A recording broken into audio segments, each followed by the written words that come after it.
What is best in life? To crush your enemies, see them driven before you, and to hear the lamentation of their women.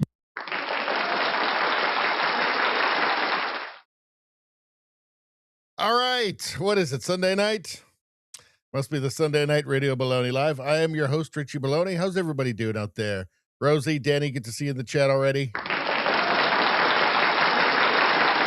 All right. Well, let's get to the menu. What are we going to be talking tonight? We'll get to that very quickly, then come back, take a look at the chat, and then we will get into the stories in detail. So first off, a bunch of, pinko, useful idiot commies went down to Cuba to save communism in Cuba, I guess. And it's about what you'd think. A bunch of champagne socialists, totally clueless. And it's about what you would expect. Canada made. So medical assistance in dying. So we keep getting these stories about how the healthcare system keeps demanding people die. Like 84-year-old woman woke up one morning in horrible pain. She went to the Vancouver General Hospital to find out what was going on. Before she got any answers, the nurse offered her maid.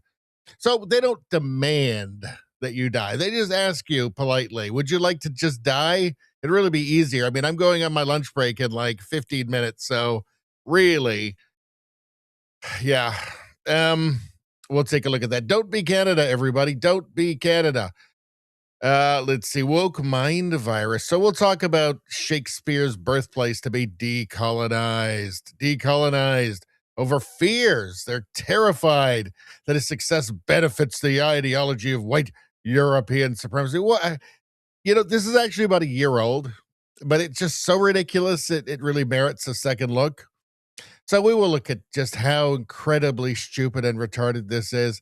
I mean, Shakespeare's birthplace in England what does it mean to decolonize Shakespeare or his birth? Like, this doesn't make any sense.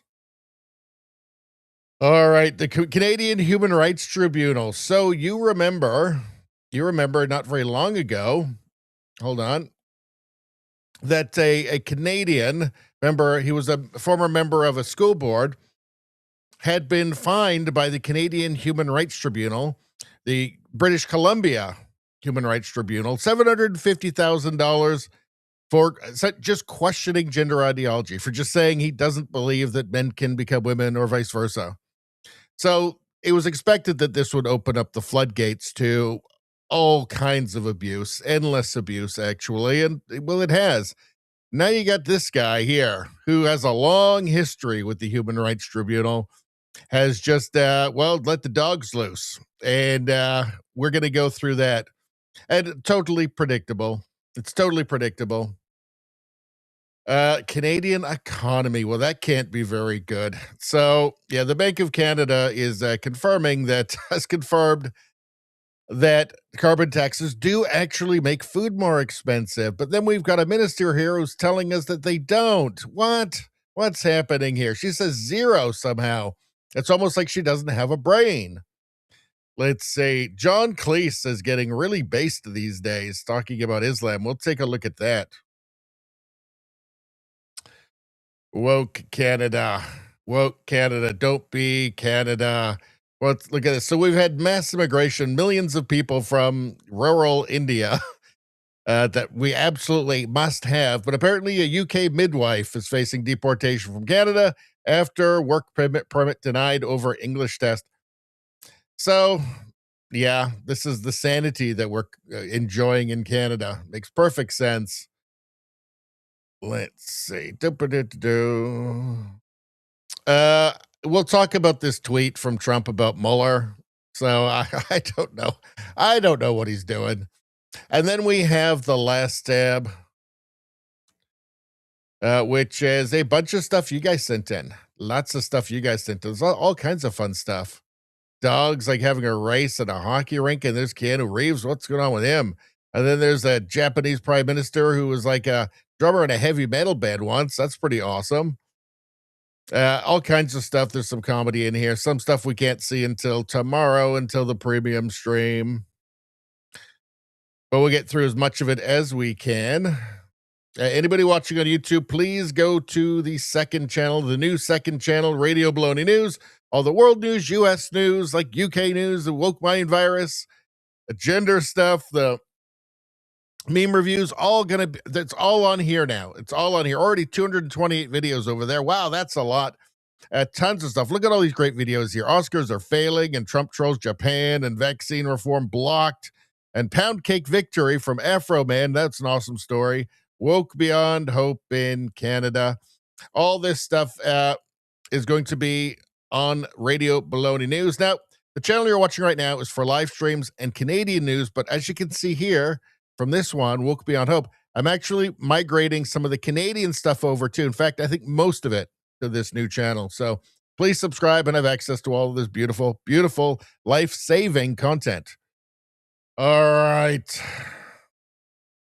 What the heck is going on? Rosie's gifting subscriptions already. Good Lord. Good Lord. She must be mad. Are you okay, Rosie? You're already gifting subscriptions? I like ye a lot. That means that Rosie, having gifted this subscription to some lucky person out there, looks like Xerxes got it. Rosie is clearly, objectively the best person ever. Let's do it.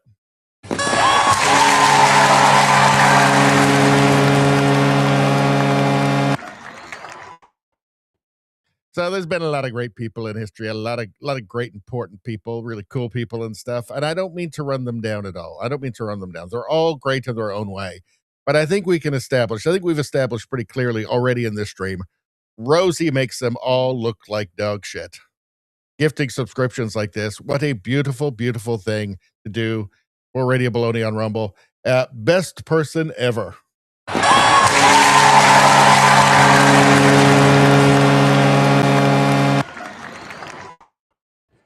And how are you doing, Xerxes? Good to see you. Getting gifts of memberships. I mean, what a wonderful thing. What a wonderful thing. What are you guys talking about? So, as everybody knows, we're streaming on Rumble, on YouTube, on X, and on Locals right now. And, of course, when you subscribe to the channel or follow the channel, you're getting free good karma. When you send me money, hell knows you're getting free good karma. Well, it's not really free then. You're kind of paying for it, but it still counts anyway. But if you like the stream, you can get good karma that way.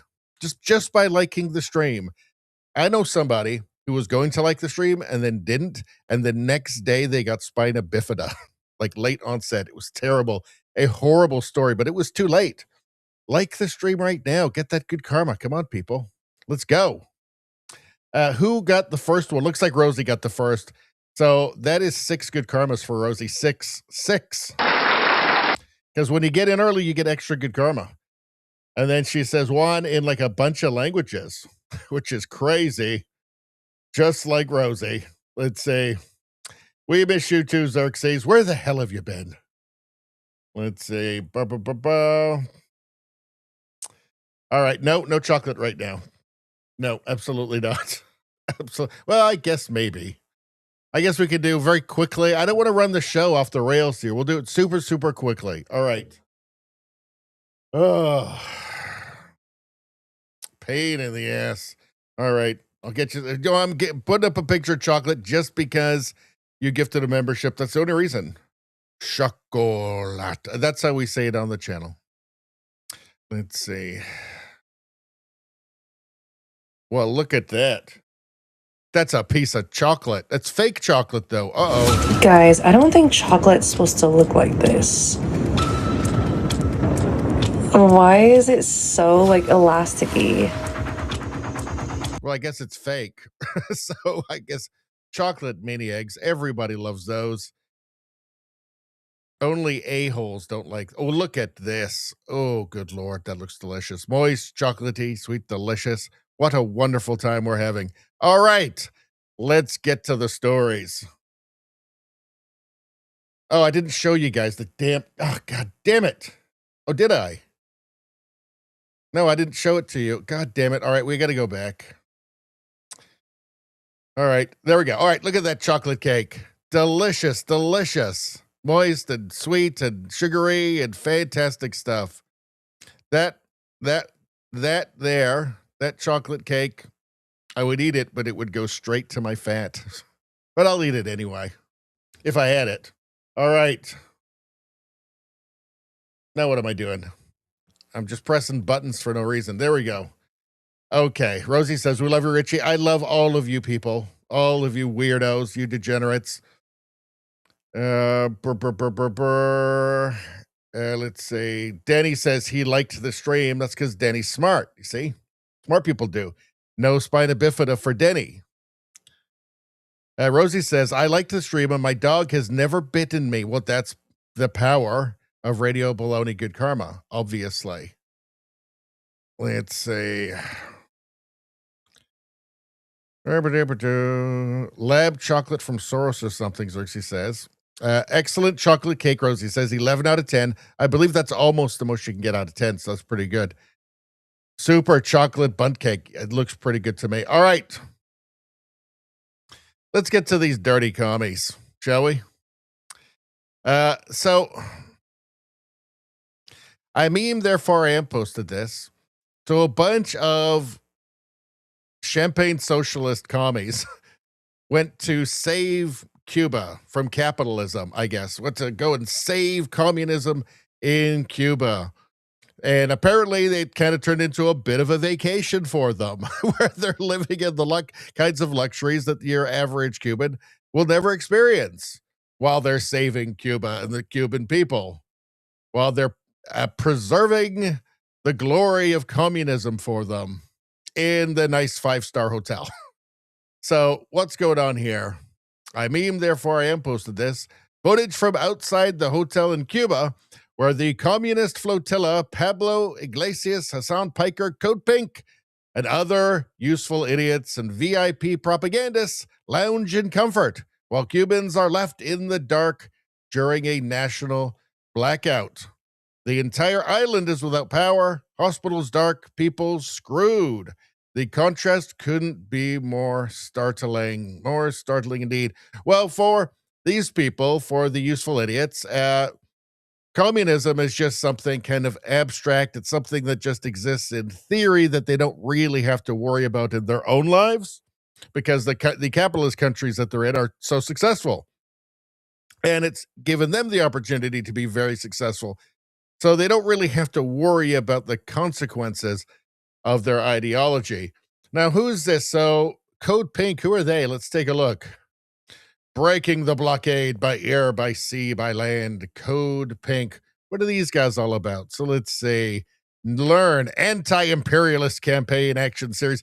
You can just read that as anti-capitalist, right? Just everything communist. Feminists resisting fascism. Sure they are. Sure they are. Let's Code Pink webinars, blah, blah, blah. All right. What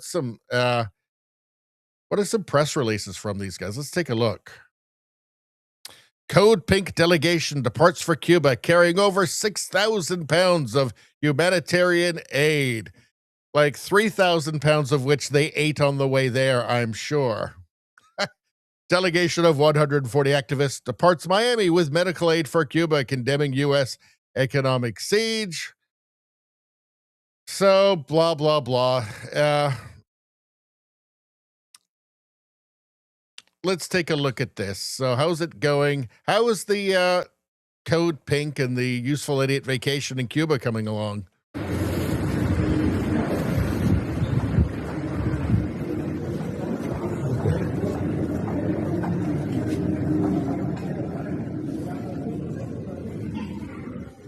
Oh, that's a nice Cuban 5-star hotel.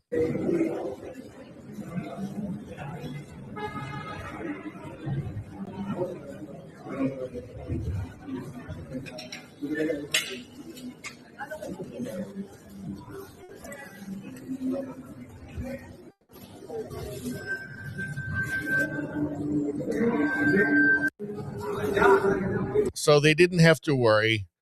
They've got just enough capitalism in Cuba to keep these people from complaining to the manager. So everything worked out great.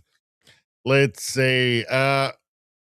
Stephen Crowder posted this. Cuban-American Spanglish generation speaks out about influencers like Hassan Piker and Greta Thunberg running defense for Cuba's communist regime.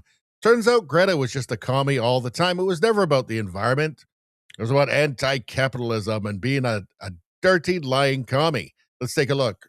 When I see these people go to Cuba and talk about how wonderful and poor people, because the US is oppressing them, knowing the truth, knowing that no person gets on a raft and spends days at sea trying to get to freedom, knowing very well that they could die, and just living with that reality, no one does that unless what's going on over there is really, really dark. And the fact that these people are trying to whitewash it and just, butter it up and call it vintage and call people resilient. Yeah, we're resilient, but not because we've been fighting against the US. It's because we've been oppressed by a regime that, sold social justice. And it's even scarier when you see the similarities between the Cuban narrative and the Democrat narrative. Yeah. And I have to say, I don't believe that every Democrat is a socialist or a communist. Absolutely not. But it would be great if they admitted that their party is the one that the socialists found fit to infiltrate with their social justice BS. I want to say this. Yeah. I mean, they're not all, but there's some. If you support a leftist party in the Western world today, you are moving your country towards communism. You just are. Let's see. What do we got here? What's this here? Let's see. Meme, therefore I am, says Hassan Piker, who's I think the biggest communist, socialist streamer in the United States, I think, after getting slammed by critics for staying in a 5-star hotel while in Cuba, blames it on the American government. What? That's crazy. These people never say crazy things, though. I was saying, tourism is the lifeline for the Cuban economy as it stands currently. The government has very limited resources, and the American government makes it illegal for Americans to stay wherever they want when they're in Cuba.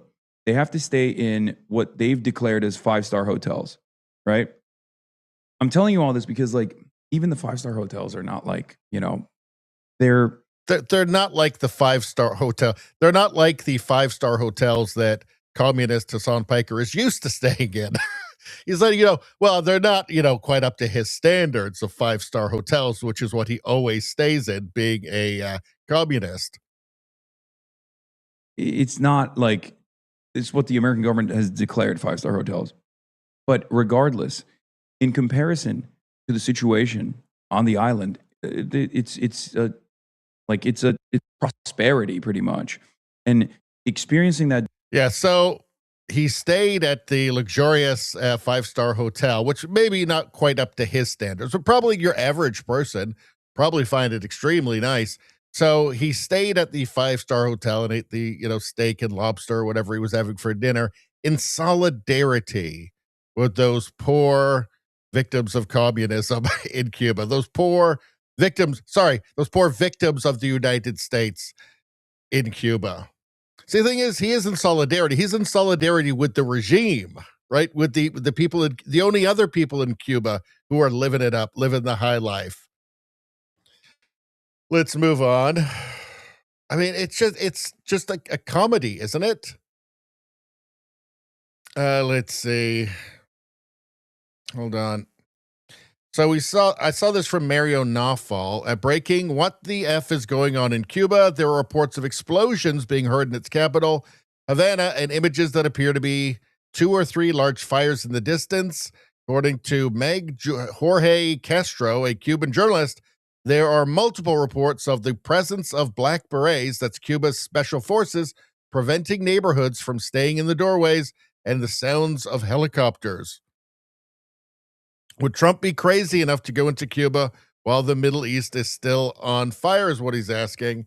Yeah, I don't think that's happening. I doubt it, but I've been wrong many times in the past. Let's see. Oh, what's going on here? Code Pink communists are living it up in their fancy Cuban hotel with a private generator, keeping the lights on and the AC blasting, while the rest of the island is in a blackout, and nobody else has things like AC or just any electricity for anything. Meanwhile, 99.9% of actual Cubans are sitting in a total blackout. All animals are equal, but some animals are more equal than others, right? Well, again, I figure they must be probably in solidarity with the regime, who also have electricity and air conditioning.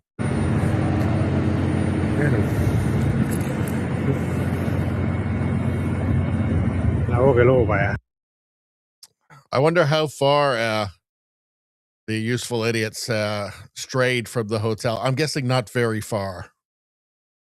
Let's see. So what's this here? Denny Valdez. Our charter flight with thousands of pounds of aid gets ready to depart Miami to Havana.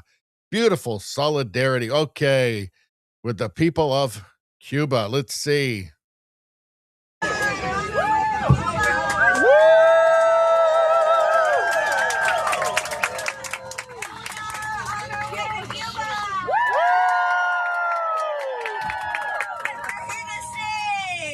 Oh, of course, that's the woman right there. Of course, that's her. The one who's going to save the world. The one who's going to save the Cuban people.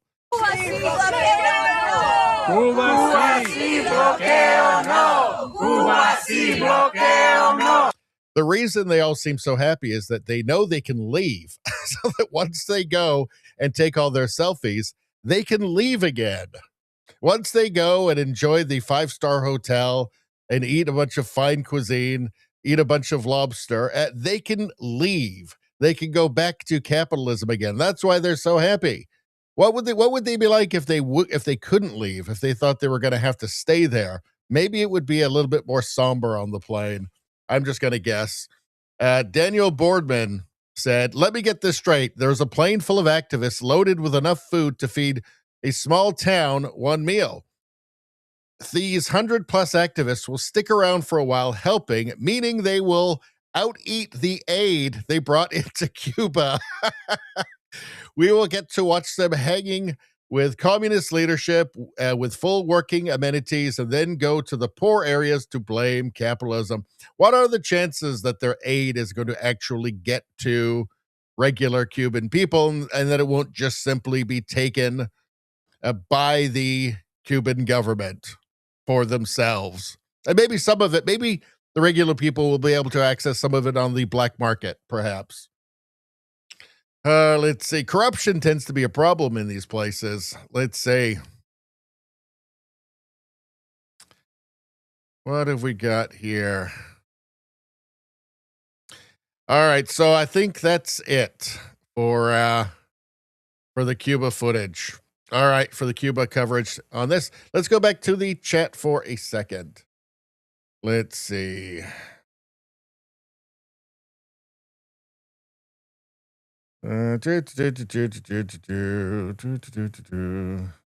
Izzy says, how you doing, Izzy? Says, like number 2. Who didn't click? That's 5 good karmas for you, by the way. 5 good karmas for the second like. What a beautiful thing. Let's see. Let's see. Rosie says, nice hotel, talking about Cuba and the useful idiots who went over. Has electricity while citizens suffer. Yes, and they don't care. They don't care. Let's see. Xerxes says, communism seems great when you're sitting around in your cell group reading Imperialism, the Last of Communism by V.I. Lenin and singing commie songs before the country's actually communist. It's great then, not so great afterwards. And you're 18 years young. Yes, you also have to be, well, I think you used to have to be young, really, in a capitalist country to be a communist. But apparently, yeah, I think there's a lot of commie boomers now for some reason. It seems to be fairly insane, reliving their, dissident youth. Let's see.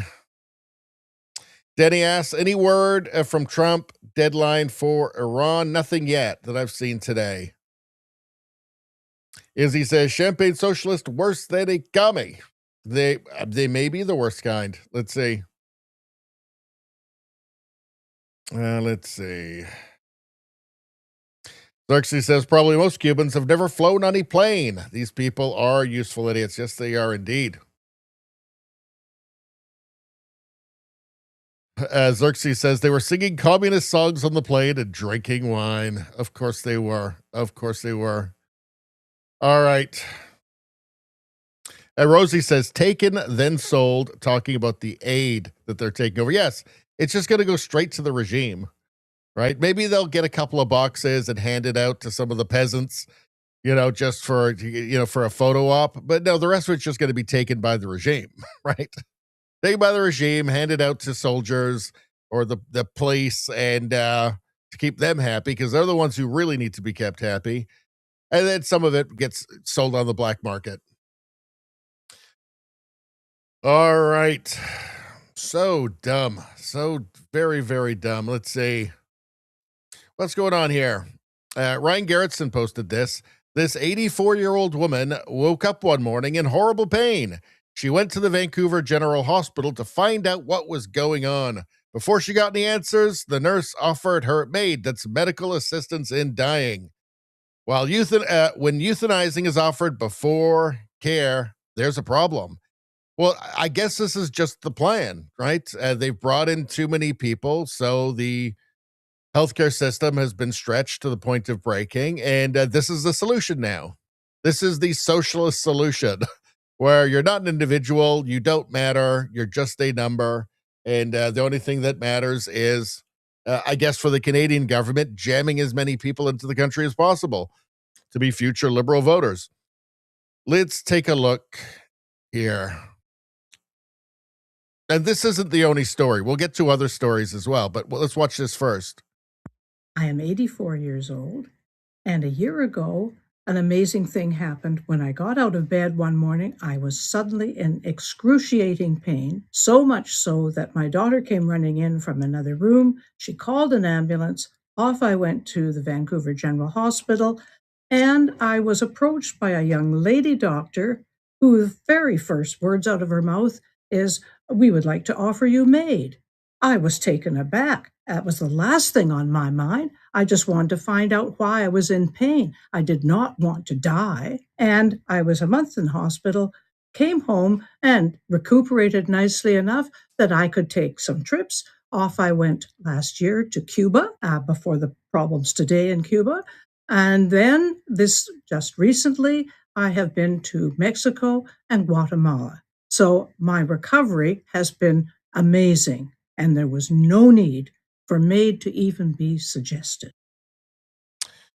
Well, but the doctor said that you should die. So, I guess if the doctor ever sees this, I guess they'll be really upset. You didn't follow the doctor's orders. You didn't die, because that would have been easier. Yeah. Canada, it's a utopia, a socialist utopia. Let's see, what do we have here? Table salt. Canadian government offers man death because he's poor. Because he's poor. It's easier that way. See, here's the thing, under Canadian radical progressive socialism, you don't matter, right? You're not an individual, you're just a number. That's it. All right, let's take a look. Amir Farsood has applied for medically assisted dying, known as MAID. He lives in constant agony due to a back injury, but has started the process for end of life because his rooming house is up for sale and he can't find anywhere else to live that he can afford. He barely survives on Ontario disability support payments, which are just over $1,200 a month. He doesn't want to die, but being homeless is not an option. I know in my present health condition, I wouldn't survive it anyway. Farsood meets the criteria for MAID, physical suffering due to disability that cannot be relieved. His doctor, who knows Farsood's real reason for MAID is his fear of being homeless, signed off on the application in August. Farsood needs a second to do the same. There's a 90-day waiting period. He believes he could potentially access MAID in about a month. I don't wish to be dead, even with the pain, even with the meds. I still want to be here. Well, thank goodness the empathetic, compassionate progressives are in charge in Canada. That way you can avoid tragic stories like this guy not having to die. Oh, wait a second. That'd be the happy ending. Wait a second. I thought Canada was a utopia. This isn't making any sense. What's this? A funeral home in Canada wants to help people skip the line and go straight to the casket from sudden and unexpected. Too baffled. A funeral home in Canada has decided to make euthanasia even more appealing by offering patients a room where they can undergo assisted suicide right on site. This is feeling like Futurama now. A Canadian woman campaigning for a wheelchair ramp to her private residence was instead offered a medically assisted death. This was like a couple of years ago, this one. So we've known about this. It just keeps happening.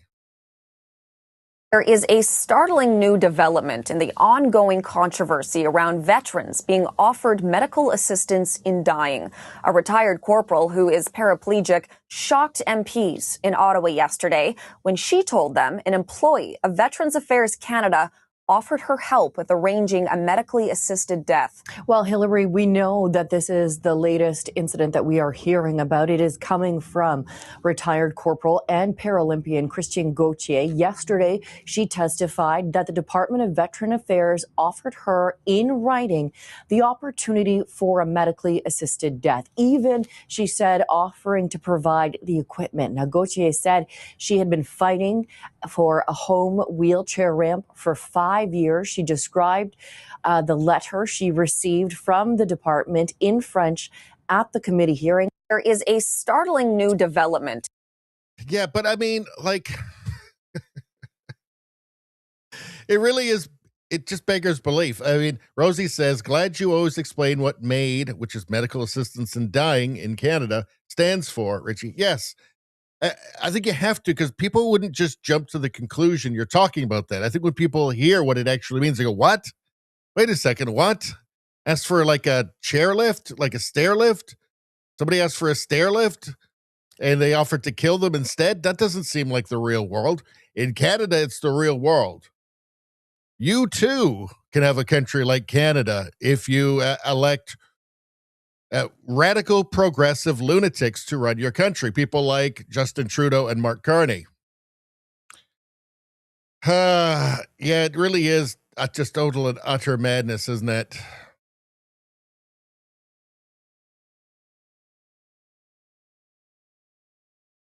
What's this from Billboard Chris? Canadian doctors will kill you faster than you can get in an ER. Assisted suicides are being done the day they are requested. Just imagine this. Just imagine this from Life News. Let's go there.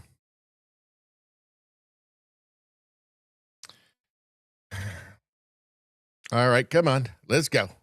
Let's go. Let's go.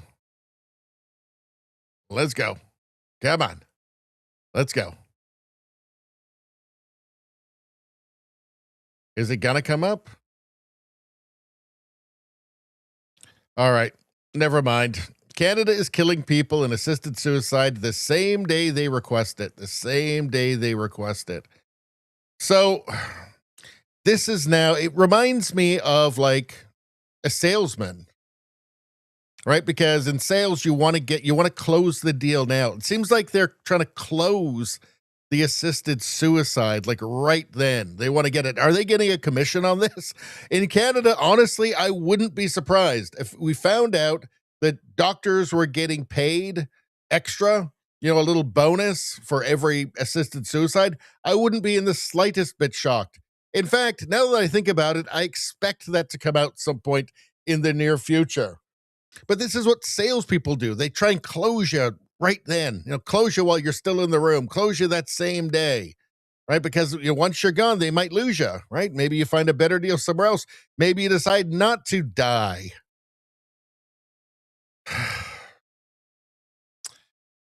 Does this seem like madness to anybody else? Does this seem like total lunacy? I don't know. Gee, maybe somebody might change their mind the next day. Maybe they're particularly down that day. Maybe they would hear something a week from now that might change their mind. Give them some hope for the future. Now you got to get them. You got to get them right then. You got to sit down. You got to close. ABC, always be closing.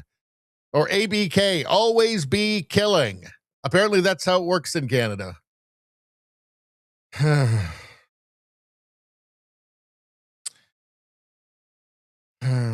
Oh, by the way, from Mark Hemingway here, Ontario's euthanasia regulators have tracked 428 cases of possible criminal violations and not referred a single case to law enforcement, says leaked documents. So, criminal violations. And that's when you're, see, when you've got like a program like medical assistance in dying, where you're just trying to basically, I guess, free up the hospitals by just telling everybody to kill themselves. I guess that would be kind of open to some abuse. Crazy. A distraught family blasts Canada for euthanizing son 26 who suffered from seasonal depression. Seasonal depression from the Daily Mail US. So you gotta get them. You gotta close them. ABC, always be closing, right? Always be closing. Canadian doctors will kill you faster than they can get you in an ER. Assisted suicides are being done the day they are requested. Always be killing. All right. What are you guys saying?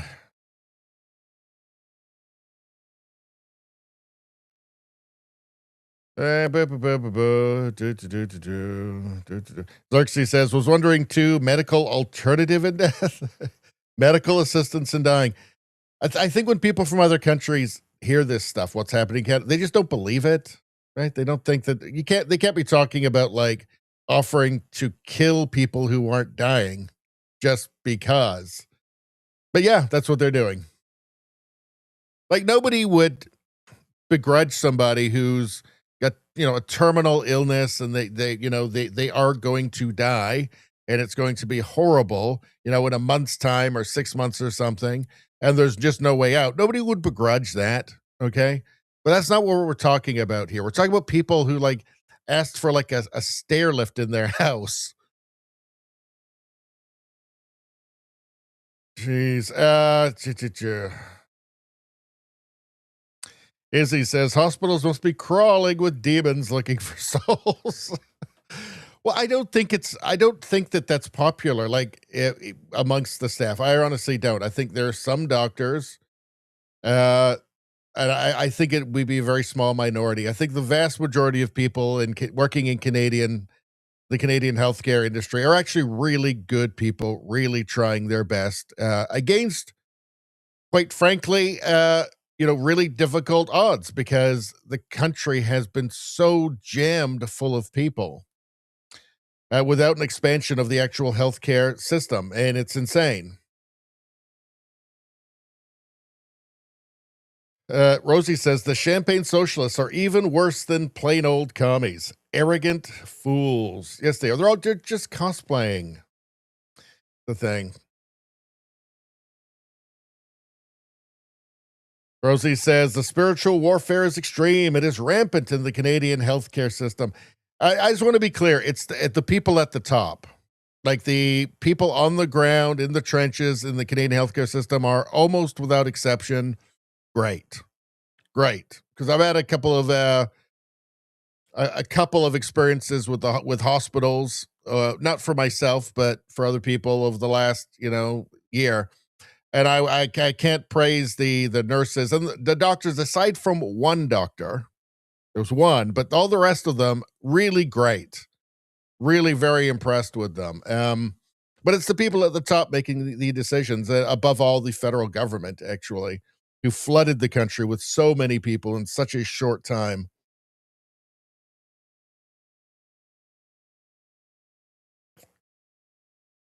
Let's see.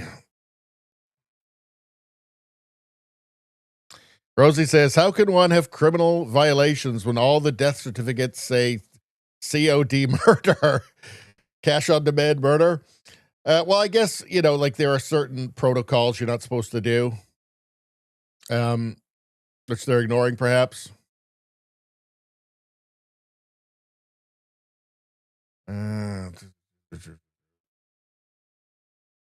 Izzy says you wouldn't want people to have enough time to I guess think about it. I'm sure they have SWAT team like precision and a sense of urgency. Yeah, if you refuse the mate, they send in the SWAT team. Xerxes says Canada can cash in with organ harvesting too, like China. Well, now that you mention that, hold on a second. Canada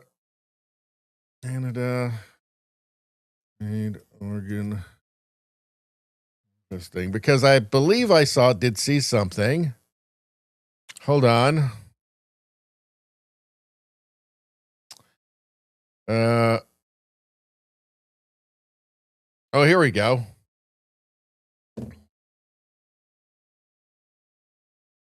Canada leads world in organ donations from euthanasia. So there's a buck to be made. So we lead the world like China, actually, because China has really conveniently, China has like 1 million Uyghur Muslims in concentration camps who really can't stop them from taking their organs. So if you want an organ transplant, by the way, go to China and get one that's been, get an organ stolen from just an innocent person. So they're not actually stealing your organs in Canada yet. Yet. The operative word being yet.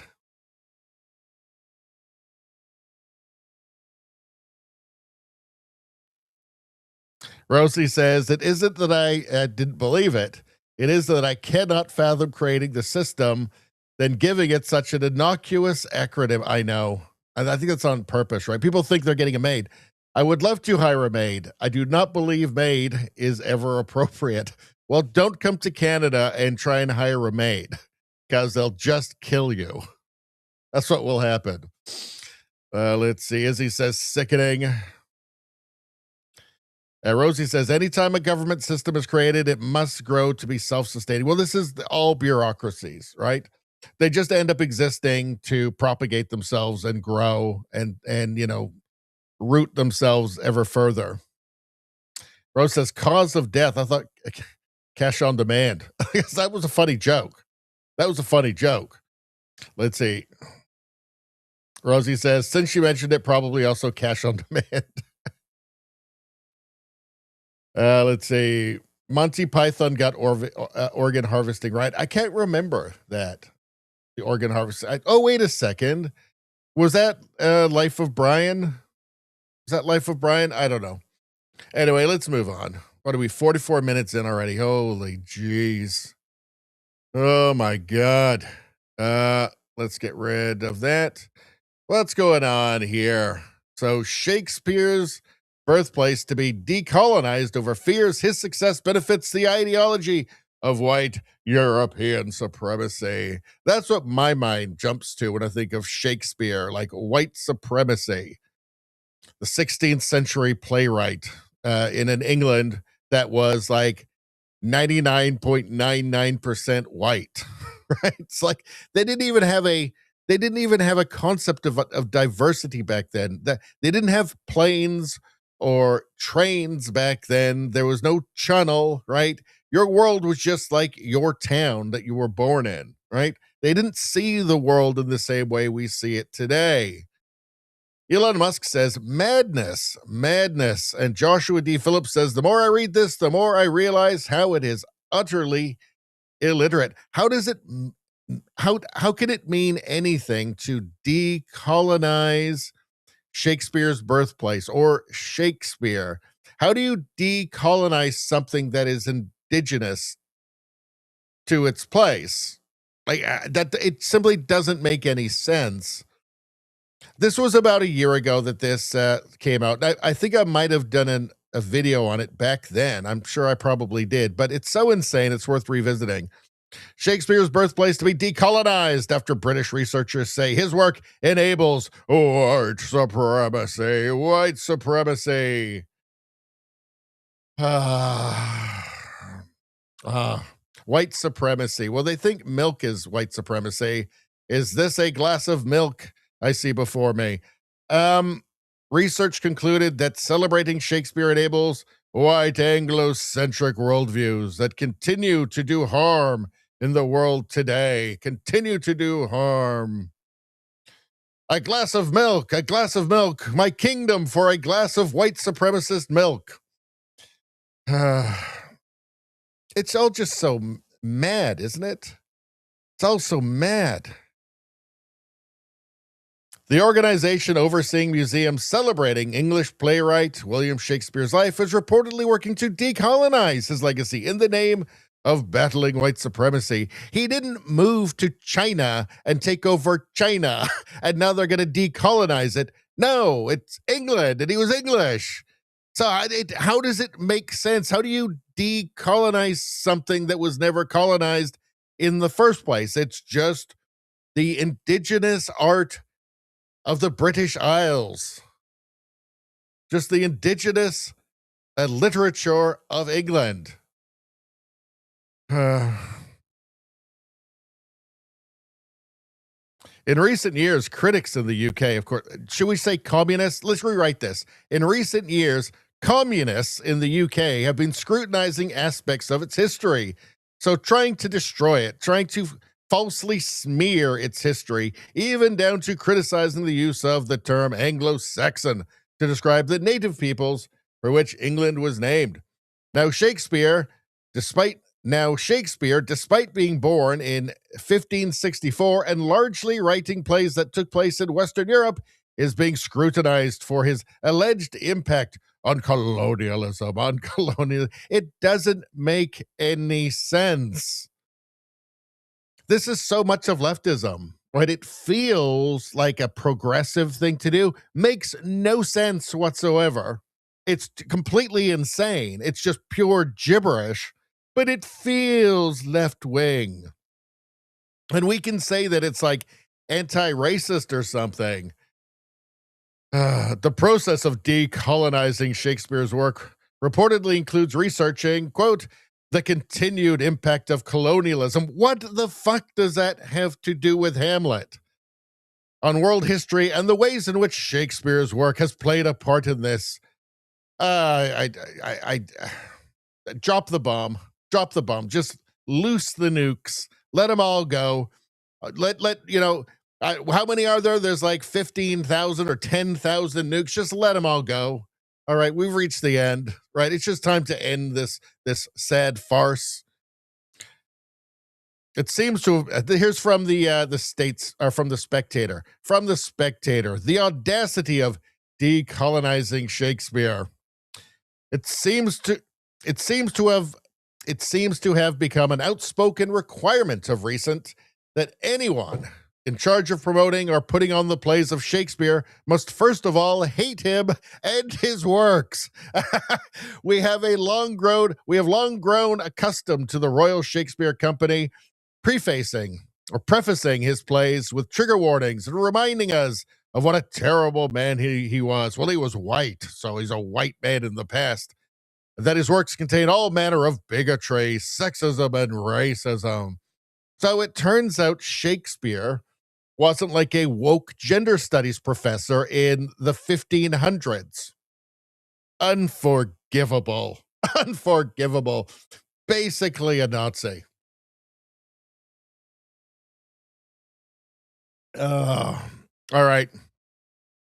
Let's see. What's for sure is that to employ that buzzword, decolonization, in relation to the Bard makes no sense.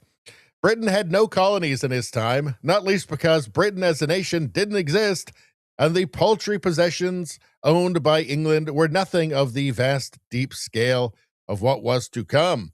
Trying to make Shakespeare relevant to 21st century multi-ethnic Britain to unearth traces of racism in him, and also fraught with is also fraught with difficulty, nay impossibility, given that his England was almost entirely white. Seeking to detect racism in a country where people had no experience of others with different colored skin is no mean undertaking. In fact, it's utterly absurd. It renders this whole thing totally meaningless. And again, it doesn't matter, though. To the people that are doing this, they don't care.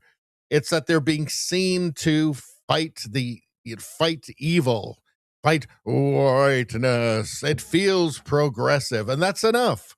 Reality be damned. Who cares, right? We're fighting the good fight, even if it makes no sense, even if it's counterproductive. Doesn't matter.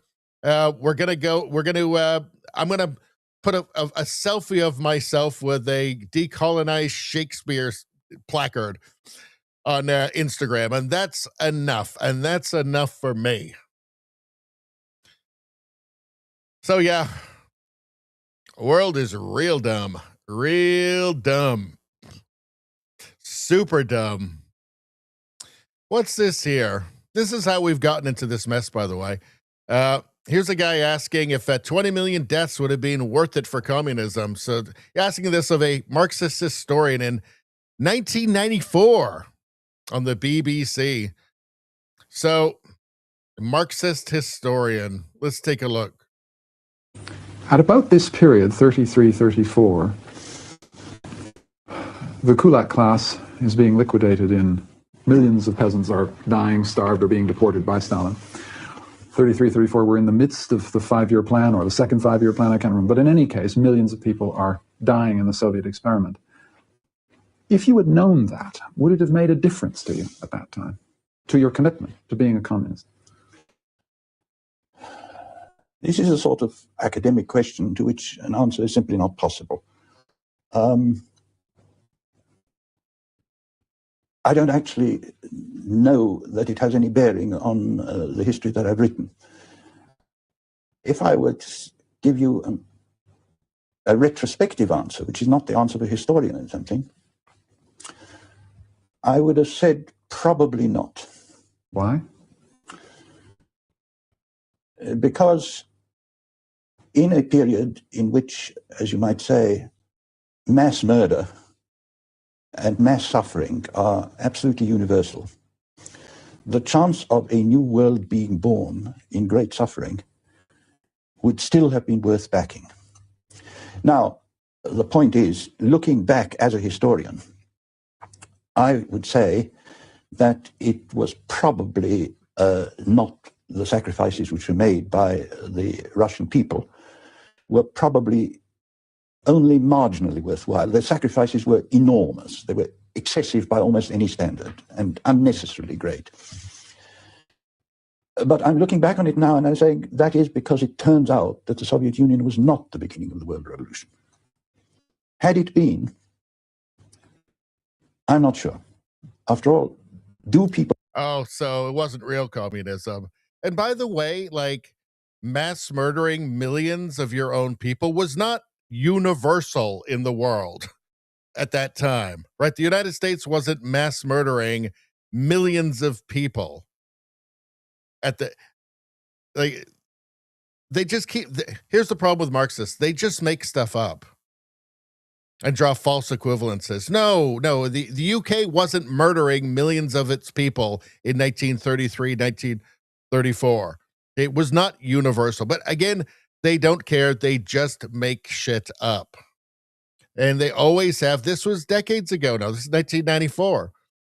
You go the entire history of it. They're just making stuff up. Maddening. All right. Let's go back to the chat. Let's see. Burr, burr, burr, burr. Do, do, do, do. Do, do, do, do, do. Do, do, do, do. Do, do, do, do. Rosie says Xerxes hit the nail on the head. Meaning, was it meaning of, it was the organ thing was the meaning of life, right? Is he?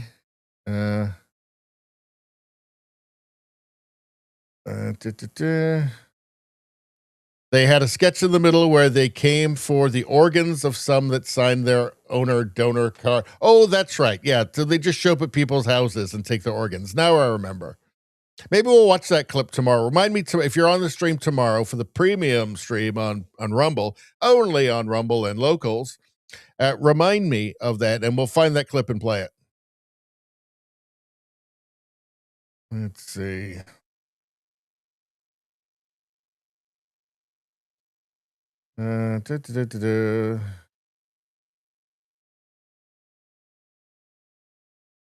Izzy says Shakespeare would have made fun of the left. He would have been totally baffled by the left, right?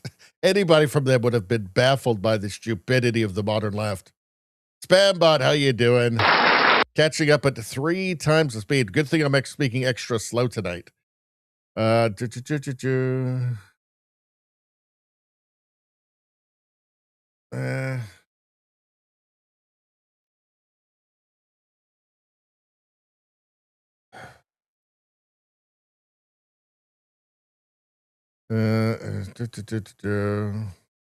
Turtles says, how you doing, Turtles?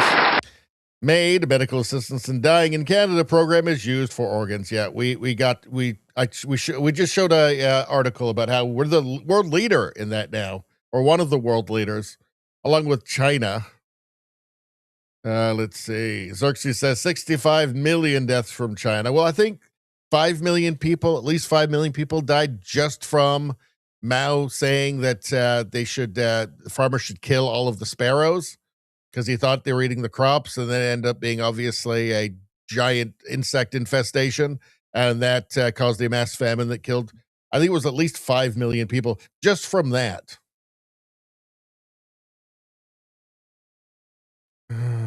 Turtle says, damn commies killed people in the hospitals in Cuba. My God, but they made a mural. They made a nice mural. They're good at making murals. 100 million people killed in communist regimes from the Black Book of Communism, Xerxes says. Yeah, it's just every time it ends up going really bad, like really, really bad. I mean, Cuba's, I guess maybe the greatest success story for communism, and not great. Still really terrible. Let's see. I mean, I guess it wasn't the killing fields of Cambodia, but still terrible enough for people to risk dying, like floating on an inner tube, like across, to Florida from Cuba. It's got to be pretty bad. Let's see. All right. Let us go to, what do we, okay. So total lunacy. So, Human Rights Tribunal seeks to bully and punish trans heretics. So this is from February 24th, and this is relevant to the current Human Rights Tribunal story. $750,000 fine for questioning gender ideology is extremely chilling. I should say so. So this man here, Barry Neufeld, former Chilliwack school trustee, refused to bend the knee on the gender ideology and say that he thought that a man could become a woman or a woman could become a man. And for that, he was fined $750,000 by the Kangaroo court that we call a human rights tribunal in Canada. Now, these are it's a parallel legal system. There's no presumption of innocence. There is no real evidentiary there's no real evidentiary rules. Like hearsay is just fine. No presumption of innocence. There's no guilty beyond a reasonable doubt. This is just the far leftist kangaroo court, where they just decide, well, is it woke or not? If it's not woke, well, then you have to pay $750,000 now. So that decision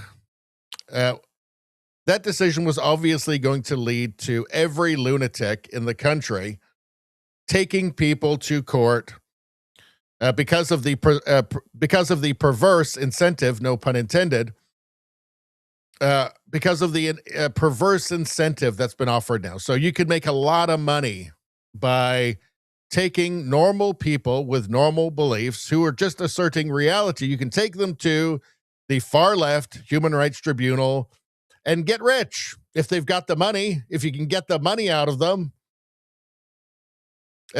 This guy doesn't have $750,000. He lives in a trailer park. But I guess really it's just about destroying his life. Okay, so let's go to Billboard Chris. Where's Billboard Chris here? Hold on one second. All right. And actually, hold on. So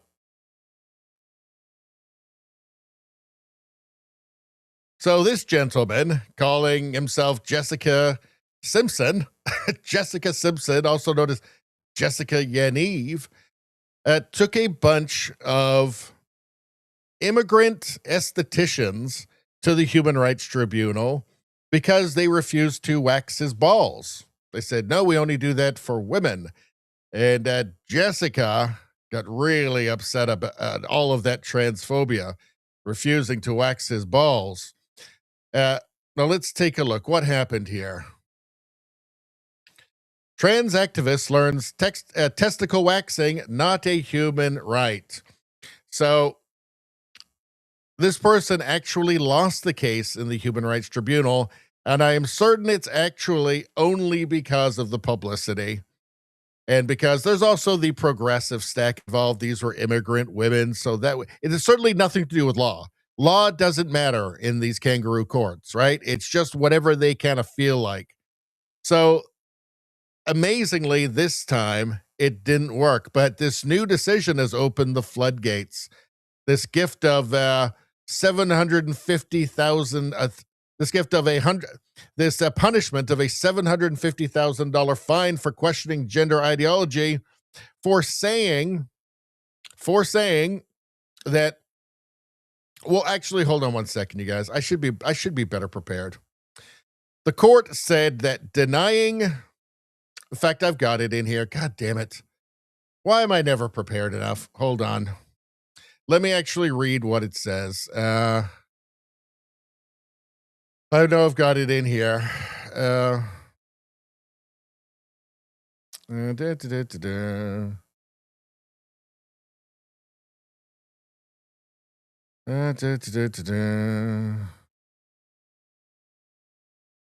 Hold on.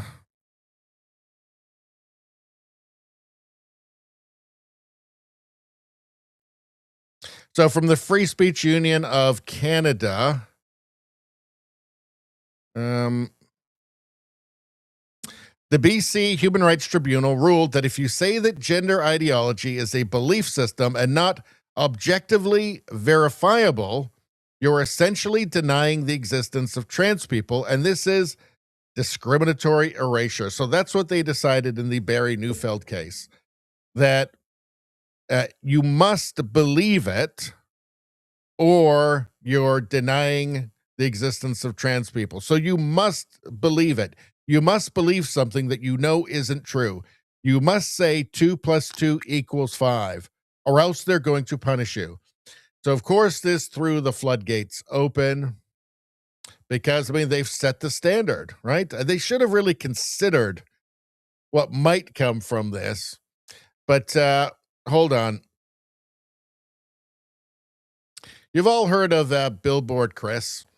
He is the dad, a Canadian dad with the sandwich board that says children cannot consent to puberty blockers. He goes out in public. He goes to like the UN and has conversations. In fact, he's spoken at the UN before. Jessica Yaniv Simpson has filed a complaint against me with the BC Human Rights Tribunal. He says I violated his human rights by calling him a man and by denying the existence of transgendered identities. And again, this other case, this Neufeld case, opens the door to this. They said specifically in it, they said that not believing the ideology is actually punishable by a fine, a large fine. This violent man previously threatened to shoot and kill me and pleaded guilty to uttering threats. I also had a restraining order against him for a couple of years. So this is the ball waxing guy now.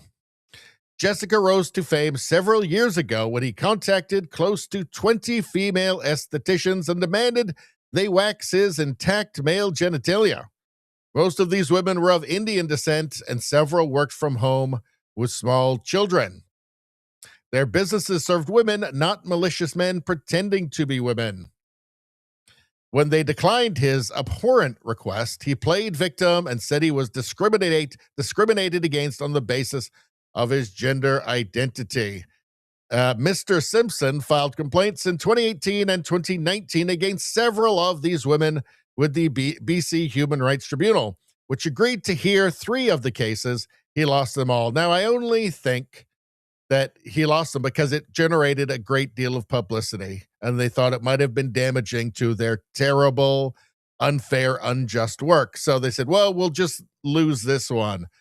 I got a feeling it's going to happen again. And again, none of this has anything to do with real law. It's just what the far left radicals that are running this want to do. Jessica Simpson was formerly known as Jonathan Yaniv, and he is a vexatious litigant, and he is a vexatious litigant with a long history of lawfare.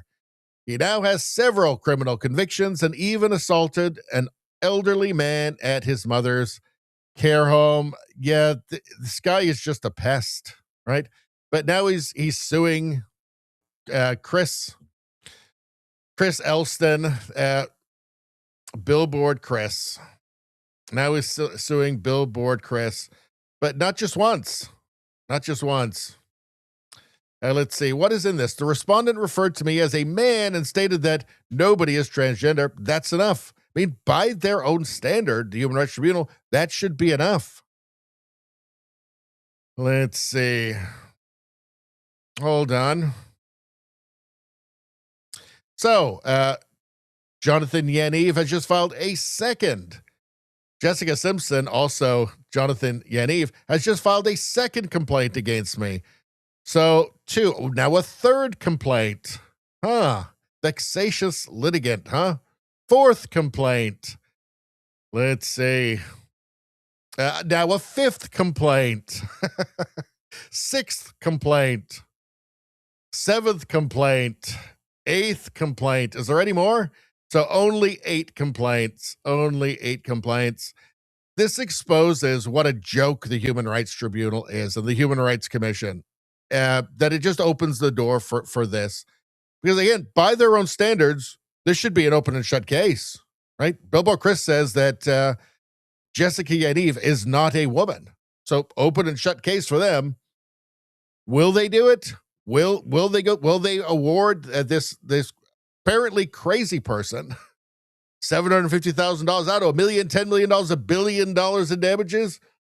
Maybe they will. Maybe they'll decide to really take a stand. Maybe they feel like radical extreme leftism has such a grip on the country now that they can just do whatever the hell they want. With absolutely no limits whatsoever. I don't know. But we're still not done with this person. Let's see. Barbara Kay. How coincidental. I just got notice this morning that Yaniv has lodged a complaint against me for a tweet that allegedly hurt his feelings. Dallas Brody, leader of the 1BC party.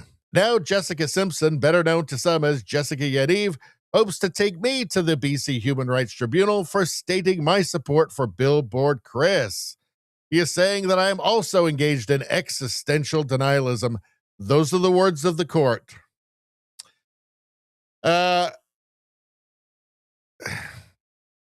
They've created a monster, that's going to embarrass them. But does it even matter at this point? I'm sure they would have I'm sure they'll have the backing of Mark Carney. He's every bit as woke as Justin Trudeau, probably more. Let's see. What else have we got? Oh, so here's the Western Standard. Also suing the Western Standard. Trans radicals suing Western Standard for misgendering him. So suing a news organization. Mark Emery says that this is the Yaniv, took me to the Human Rights Tribunal in December 2025, saying I circulated an intimate photo of him wanting $5,000 compensation. It required me to spend hours responding through difficult and problematic online portal. Nonetheless, the CRT rejected his claim, but they could have done that immediately since he didn't have any proof I did such a thing. It's just legalized harassment. It's costing taxpayers serious money to indulge him. My feeling is that the human rights tribunals should be banned. They should be abolished. We don't need them. We don't need a parallel legal system just to, which the sole purpose of which is just simply to intimidate people into at least publicly pretending to support woke lunacy.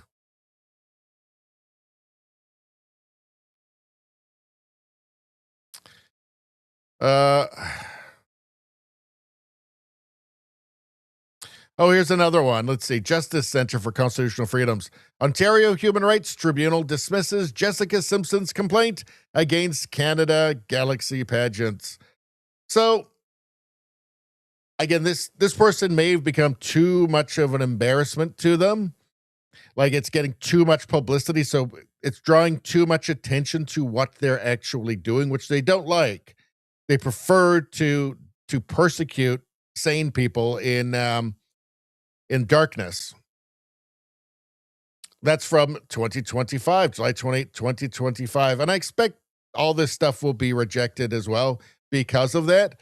Because if people aren't looking, when people aren't looking, they can screw this guy over for $750,000 for just believing in basic biology. Oh, what total lunacy. Canada is a madhouse. Totally nuts. Hold on a sec. Now what's going on? Let's see. All right. Let me have a bit of ranch juice. Getting tired.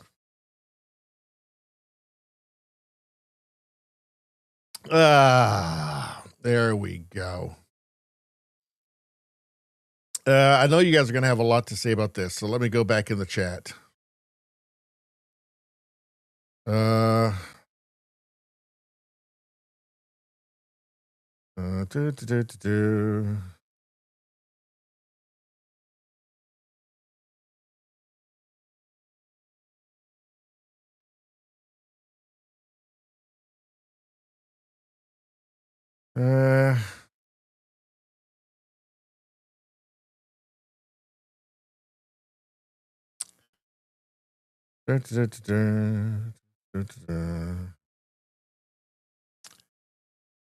Rosie asked, did you see that thing about the weird channel? No, I didn't. I don't want to look into the abyss. I'm just not going to. Turtle says, so we are fighting commies, Antifa, trans, Tifa, socialist, Sharia law, white liberals, men with low testosterone, and women, TDS, and retards.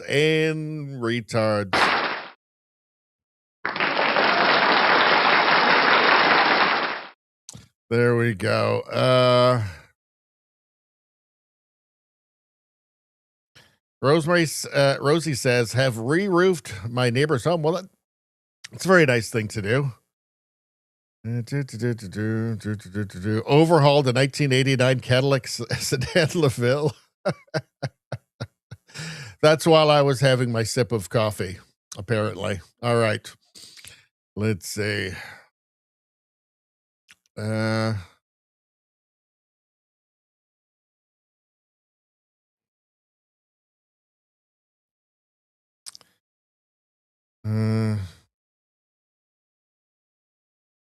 Okay, I'm just going to skip to the end here. Let's see.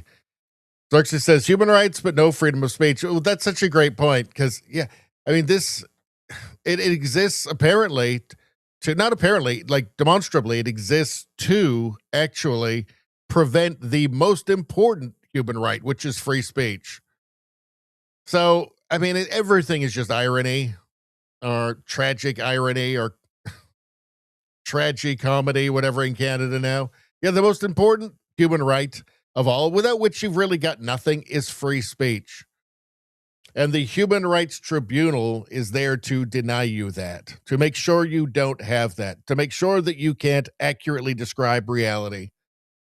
They need to be abolished. I pray one day that I will live to see that happen. Xerxes says, can you countersue? Someone should set him. No. But why? These are far leftist kangaroo courts. All right. And these are separate from regular Canadian courts. So they're just, again, they're a kangaroo court. Their purpose is to enforce leftism. So no, there's no recourse.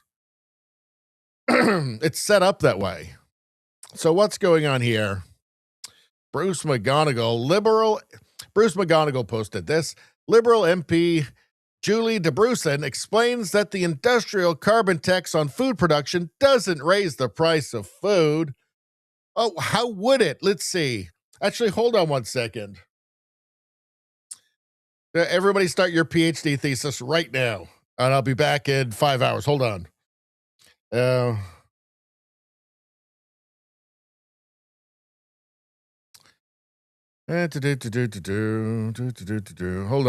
on. Should be able to find something fairly quickly here. Here we go. Okay. Hold on. Yes, I'm human. Okay. So, the Liberal government tells us that it's carbon taxes, industrial carbon tax, whatever. You have the clean fuel tax. But the Liberal government tells us it's various carbon taxes that don't raise the price of food. Now, I can't really see how it wouldn't. Let's see. So, growing food, crops or livestock is, pretty energy intensive, actually. So there's going to be a cost. Let's see. You've got the shipping. You've got to ship it to the processing. So the shipping is energy, obviously. Processing is energy. Distribution is energy. Let's see. Getting it to the retail store is energy. You getting to the store is energy as well, by the way. Let's see. So energy every step along the way. So if energy costs more at every single step along the way, there really is no way that it couldn't increase the price of food. I mean, that just makes no sense, does it? Obviously, it would have to. It increases the cost at every step of the way getting it onto your table. So I think we've established that there's just no way that there is no increase in food prices because of carbon taxes. Let's see, but I guess this Liberal minister here is going to tell us differently, because apparently we're supposed to just believe fantasies and keep voting Liberal. That studies show that the industrial carbon price adds zero to the cost of food. So if they want to speak about taxes, though, I can point out that on this side of the house, what did we do? We cut them. If they want, well, yeah, like your average guy's getting like an extra $11 a month because of those tax cuts from them. But she says zero. And what did she say? Studies. She said that studies show that there is zero increase in costs. Let's watch it again. Studies show that the industrial carbon price adds zero to the cost of food. So if they want to speak about taxes, though, I can point out that on this side. So there aren't actually any studies that I know of that say that there's zero impact on the food of prices. There are Liberal paid for studies that say that it's minimal, but I don't think there's anybody but her saying that there's no cost. That's obviously ridiculous. And obviously it would not be minimal, would it? When you see that every step along this way requires energy. It's all energy intensive. Canada's a very large country, by the way, where you have to drive a long way to deliver food to lots of places. Costs a lot of gas. That's energy, right? There is no chance that there's a minimal reduction. Never mind zero, right? Minimal reduction. There is zero chance that it would be minimal. There is zero chance that it would be minimal because it couldn't be. How could it be? It makes no sense. But in any case, the Bank of Canada doesn't agree. So let's see. Mark Nixon posted this. Explosive. The Bank of Canada confirms energy costs feed directly into food inflation. Well, let's take a look. Here's Tiff Macklem from the Bank of Canada. What are they saying here? How is the Bank of Canada thinking about food inflation right now? Are impacts there, in your view, mostly transitory compared to exchange rates and the upcoming energy price influence, or is it becoming a more persistent problem in the wider inflation basket? Yeah, we have been looking at this closely. I'll ask Kellen to say a few words on this. Yeah, I mean, the governor mentioned this in his opening remarks. I mean, we're starting from a position where food inflation continues to outpace headline inflation a bit. It's certainly adding to that sense of affordability that Canadians are feeling. Energy shocks can affect food prices, and again, it comes back to the previous question. It depends a lot on duration. We import a lot of our fresh foods, so transportation costs add to food costs. There's inputs to fertilizer costs that are being affected by the war in Iran. So that if that persists, that could have a longer term effect on food inflation too. So again, we're back to it's a bit early to tell what the effects on food inflation will be, but certainly energy is a big input cost to food. Energy is a big input cost to food. As again, we take a look at the food production chain, it couldn't be anything else. It has to be a large factor. It has to be. There's no way that it couldn't be. But what we have gotten in Canada since 2015 is nothing but this. These fools standing up and lying and saying that everything's fine. Everything's good. We're doing a great job. And it just keeps working. That's the depressing thing about Canada. It just keeps working. I mean, Mark Carney's going up in the polls. He's had a year. He's achieved nothing. Everything is worse. Tariffs are worse. I mean, that was supposed to be his thing. He was supposed to have a deal, he told us, by July last year. He knew how to handle men like Trump, he told us. He has achieved nothing. Things are getting worse. These people are still standing up and just bald-faced lying to the public, and it doesn't matter. The Canadians just like them all the more. So, I don't know. That's kind of depressing. I have hope that it won't be too much longer before the grim reality set in. I think that Mark Carney handing over Indigenous title to the third largest city in the country to a 1,400 member Indigenous band in British Columbia, I think that might speed things up a bit. But surely Canadians will find that line, or enough Canadians will find that line where they just simply can't vote for the sake of fashion anymore. All right. Total madness. It's just insane.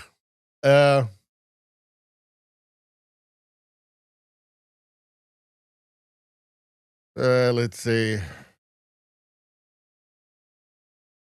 Turtles asks, are there any transgender judges in Canada? I don't know. Or it's probably 50% of them, but probably 80% now because of DEI or something. Let's see. Spambot caught up to the live stream. All right. Spambot got like number 5. So that would be 2 good karmas. 2 good karmas. Very well indeed. All right. Xerxes says human rights, but no freedom of speech. Yeah. The human rights tribunals are dead set against the first and most important human right of all, free speech. Xerxes says, I hear housing costs in Canada are atrocious. Yes, that's what happens when you import millions of people in just a few years. Just heedlessly. Madness. Only had time to finish mopping the church floor, Rosie says. And the time it took me to get that chart. Let's see. Rosie says, add 0. She is so believable. Which studies? Well, there's some. She's quoting literal liberal funded studies, which unsurprisingly told them almost exactly what they wanted to hear. They did say that, well, there is a small minimal effect. I wonder if anybody on the CBC is going to call her out, by the way, for lying and saying there's zero effect. Unlikely. Oh, yeah. Xerxes says she's already blaming it on war in Iran. Well, that's from the Bank of Canada. That woman's from the Bank of Canada. And so, yes, that's going to be a factor going forward. But it was bolstering the case that, yes, the cost of energy creates food inflation, obviously. So that was the point in adding in the war in Iran, because now that's going to raise fuel prices further. Now, what we're talking about is the carbon taxes that are just that Canada is what Canada is actually doing to itself, regardless of the rest of the world. Canada is inflicting this damage on itself with carbon taxes.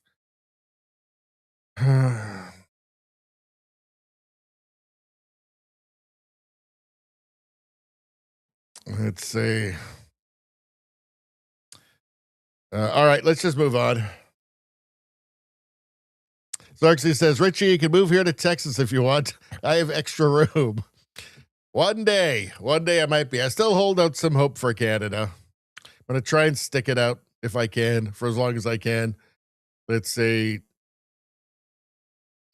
What's going on here? So John Cleese has been putting out some very, very based things regarding Islam as of late. Now, he's from the UK, and he's aware of what's happening there, right? So he's responding to this from Benon Wine. Angela Rayner says the biggest problem in Britain today. Angela Rayner says the biggest problem in Britain today is Islamophobia. Let's see. I say it's this Labour government. Who agrees with me? Well, let's find out. What's the real biggest problem? Is it Islamophobia? Talked about the challenges that we face with the rise in hate crime amongst Islamophobia. Muslim Heritage Month is a great opportunity to recognise the immense contributions Muslims have made and continue to make to British society. Like the grooming gangs? Like the raping, like the abusing of hundreds of thousands of British girls? I want to thank the Muslim Women's Network UK for leading on this important work. Muslims have been a part of and for covering for the males that are doing the grooming. Britain for centuries, from the early sailors and traders of Assam, Bengal and Yemen to the growing port cities communities of East London, Liverpool and South Shields in the early 20th century. In both world wars, thousands of brave volunteers from pre-partition India, the Middle East and North. Oh, shut up. Why aren't you taking like a nice cake to Cuba right now to feed the people? All right, hold on. What does John Cleese have to say about this? Says the problem is that Labour are incapable of managing a situation where Islamic leaders are threatening to take over the UK and advertising their mission to kill infidels. That would seem to be a bit of a problem.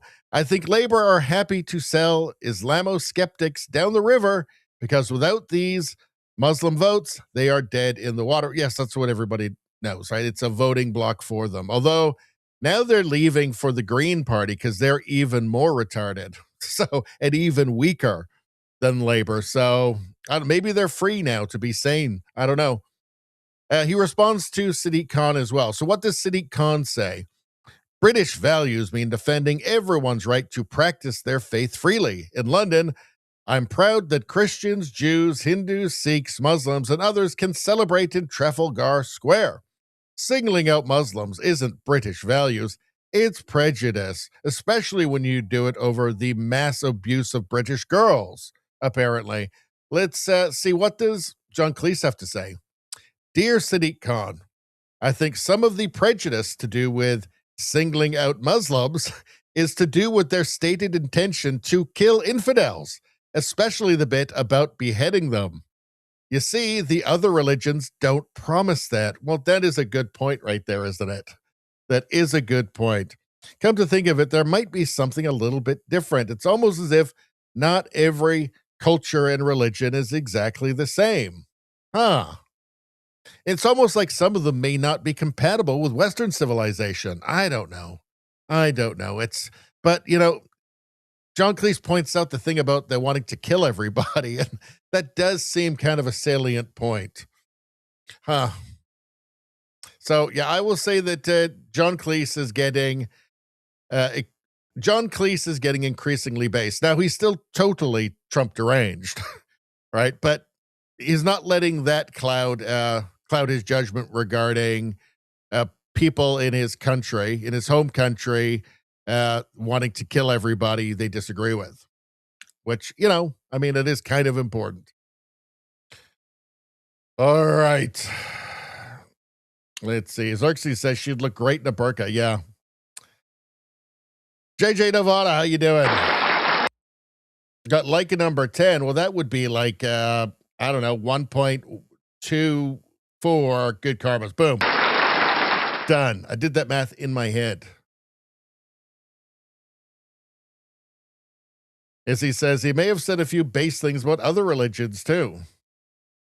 Well, here's the thing. So they made Life of Brian, and that was essentially making fun of Christianity. And, it was the 70s. That was considered kind of controversial back then, right? But he seems to be waking up to the fact that, well, perhaps Christianity isn't actually the problem in the West. Maybe maybe there were some good things about that. Not that he's a Christian himself. I don't think that he is, but yeah.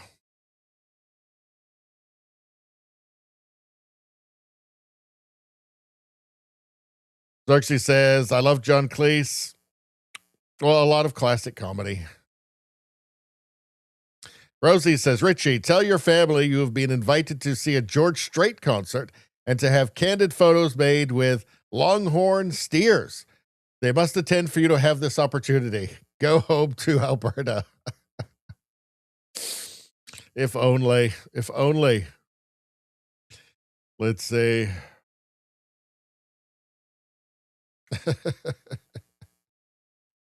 JJ Nawada says, damn it, Rosie.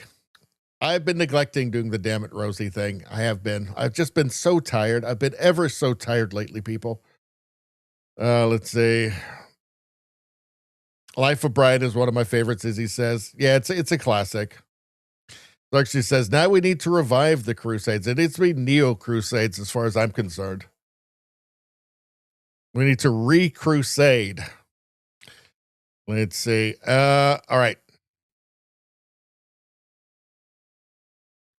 Let's move on.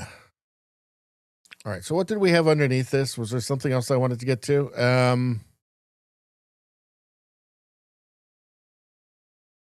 All right. So what's this here? Mario Zelaya posted this. Canada is cooked. A midwife from the UK just had her work permit denied in British Columbia. Why? She failed a language test. She is from England. She speaks English. English is her native tongue. Meanwhile, 8 people were arrested in January for bribing their way to commercial truck licenses in Ontario. A man in Quebec made over $600,000 helping 709 people cheat on their written driver's tests using hidden cameras and earpieces. And it goes on and on with all kinds of insanity. And a woman from England who speaks English is denied over an English test. Isn't that strange? Now, I'm pretty sure that the people who get you a coffee at Tim Hortons may have struggled with an English test too. A Victoria midwife from the UK and her patients have been left in the lurch over a problem with paperwork. Her work permit has been canceled over a missing language test, even though English is her native tongue. Yeah, this is Canada. This is progressivism. This is called woke dysfunction. Right? So here's somebody who just can fit into society perfectly, is being productive, is not being a net drain on society, is working, is actually providing a useful function in the country, and has to go. No mercy.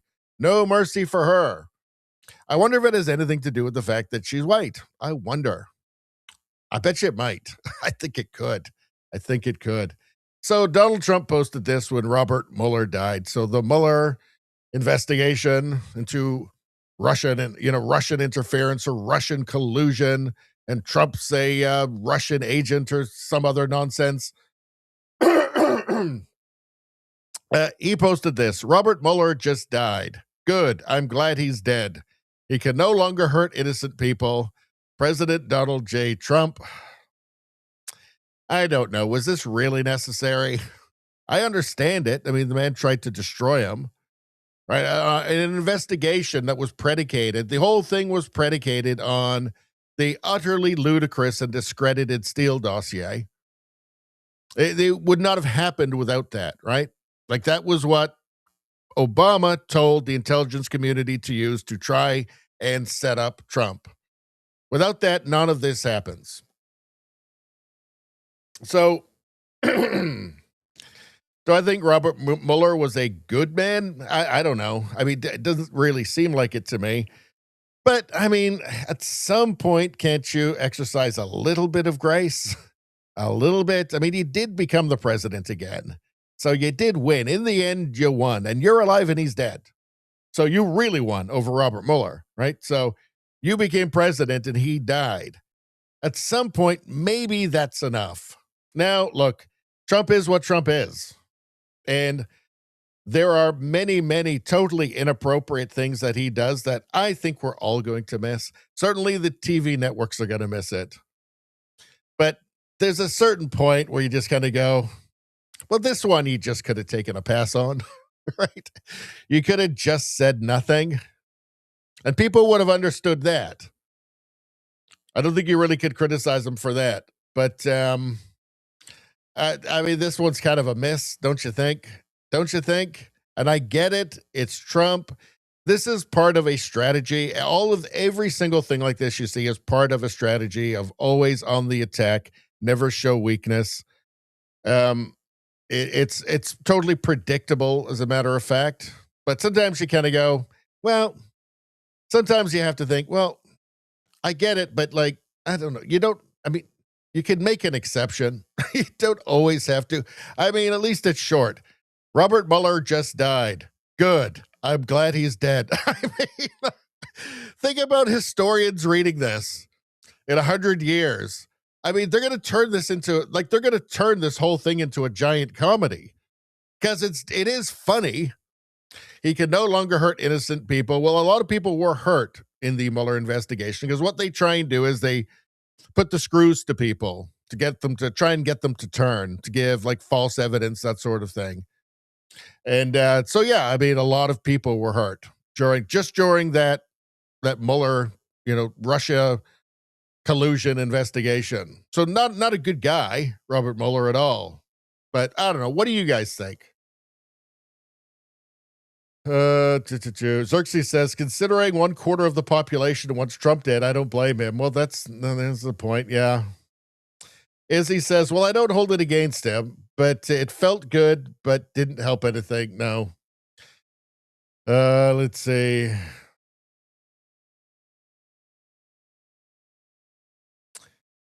Izzy says, this will be a fun period to learn about in school. Yeah, in 50 years. Xerxes says, I love Trump saying everything he thinks. He's a legend.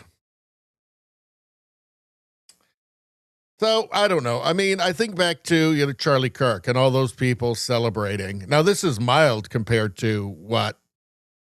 Doctors and nurses and accountants and stuff were saying on the internet. But again, I think back to Charlie Kirk, and I think back to the Trump assassination attempt in Butler, Pennsylvania, and the left's reaction to that and being disgusted by it. All right. And this is mild compared to the things they were saying, but still it's I don't know. There are certain things you just kind of need to transcend, So I don't know. I'm not a fan of this. I will say that I am not a fan of it. I understand his motivation. I understand him hating Robert Mueller. I get that. But yeah, he could have taken a pass on this one, really. Let's see.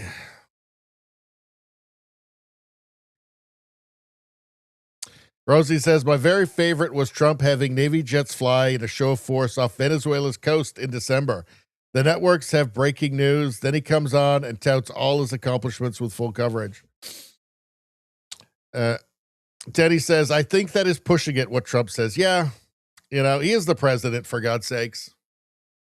And again, like, after the things that were said about him and wishing he was dead after and just constant death threats against Trump and people saying they wish he was dead. And then with Charlie Kirk, with how disgusting that was, I don't think it's a good look. Rosie says, I agree. I was shocked to read he said this. Inappropriate, but whatever. Yeah, at first I thought it wasn't real. I thought, well, this must have been, this must be fake. But no, it's real. And yeah, I don't like it. I do think that students reading this, like he'll be like the favorite subject in history class for students in if there's universities in 100 years, like he'll be the favorite, right? He'll be like the favorite person. There'll be a trillion books written about him. There'll be comedies written about him. There'll be endless movies because this stuff does sell, right? It does sell.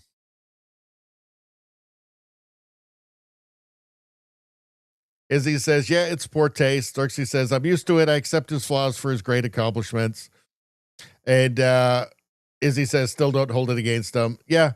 So Trump, if I was talking to a lefty friend of mine or liberal friend of mine, I don't know, a couple of days ago, and he was kind of going on the usual rant about how Trump's insane and blah, blah, blah, blah, blah. And he's like, well, what do you like about Trump? And I said, the most important thing about Trump, the thing that he'll really be remembered for, the most important thing, the overarching thing about Trump is his attempt to restore Western civilization, right? And yes, he is critical of Canada. He's critical of Europe, but it's more like tough love. It's, when you hear the Rubio speeches or J.D. Vance or what Trump says himself, they love Western civilization. They want Western civilization. Of course, that includes like Canada and the European Union, the UK, but they want them to actually be strong, right? Because in Europe, it's been antagonistic for decades now. It's actually been very two-faced. So on one hand, there's the NATO point of view, which is very kind of slavish towards the United States. And then you just have the EU political side, which is totally antagonistic. Americans are idiots and all the presidents are horrible and war criminals and blah, blah, blah, blah, blah. Well, at some point, you got to wonder, are these actually our allies? And do they mean it when they say that they are, right? So first off here, you need to fulfill your NATO obligations in terms of spending. Right, these are constructive things. Like, it's good. Do you remember before the Russia invasion in Trump's first term, when he addressed the European leaders and said, you need to start spending money because Russia's over there. You need to fulfill your 2% GDP. Well, now they're saying that's going to be 5% GDP. Okay. But back then they all laughed. They all laughed. They're not laughing anymore. Now they're saying we're going to do 2.5 times that. His point is, you got to pull your weight. And by the way, mass immigration of incompatible cultures is killing you. You need to stop that. We want you to be great. We want you to be great partners. But, you're turning into something else that's not actually an ally, right? You're becoming authoritarian with your speech laws, with your censorship, right? You're fundamentally changing your own cultures by importing masses of people who are not compatible. So for me, Trump's importance is it's not about tariffs. It's not about taxes. What it's about is a restoration of Western civilization, starting with the United States, setting itself as an example, as that shining city on the hill, right? No, human rights are important. What human rights are we talking about? We're talking about free speech, the most important one of all. secure elections. Those are pretty important. Shutting down the border, not allowing millions of people to invade your country. Like, these are the things that, this is why Trump is so important. And this is why I support Trump, because he's setting the correct example for Western civilization. He believes in it. He believes in Western civilization. Nobody else does, apparently. God knows Mark Carney doesn't. Do you think that Keir Starmer in the UK does? No, they hate it. Those are the managed decline people. Trump is not a managed decline guy. Trump is make America great again. It's a restoration of the West. That's why I support him. He's the only one who's doing it. Or there's a couple of small, like you've got Hungary with Orban, you've got Milei in Argentina. But in terms of, a huge figure, a huge political figure that can actually shape the world, he's the only one who's doing it. That's why he's important. It's not about the tweets. It's not about the jokes. It's not about trolling the Japanese prime minister. It's about, actually, we're great. And we're going to stop apologizing for having the best society, for having the pinnacle of human well-being in all of history, and it ain't even close. We're not going to apologize for that anymore. We're going to celebrate it, and we're going to get better. That's why I support Trump. Xerxes says, Trump wants to return to national sovereignty instead of globalism, which is what the EU wants. Yes, exactly. This is what I'm talking about. Like, globalism is not a return to American exceptionalism, right? This is essentially ceding control to globalists, to global elites. That's not really the American spirit. Izzy says Mueller tried to crush him. He did. He did. All right. Xerxes says he's exposing the EU phonies who are selling out their people. Yes, Trump is he's the anti Ursula von der Leyen, right? He's the anti, Angela Merkel, and the anti, Keir Starmer and Boris Johnson, and Tony Blair, and he's the anti-Albanese in Australia. That's why I support him. He's the anti-Macron. He's the anti-Mark Carney. He's the anti-Trudeau. All right. Anyway, a bit of a rant there. Let's move on. Anybody watching on YouTube right now, subscribe to the second channel, Radio Baloney News. Most of the stuff is going on to there now, other than the live streams. So most of it's all, I think most of the Canadian news even is going over there now. But certainly all the world news, U.S. news, UK news, woke mind virus, meme reviews, all that stuff. Radio Baloney News, the new channel. Please go and subscribe. It's awesome. I will see you over there.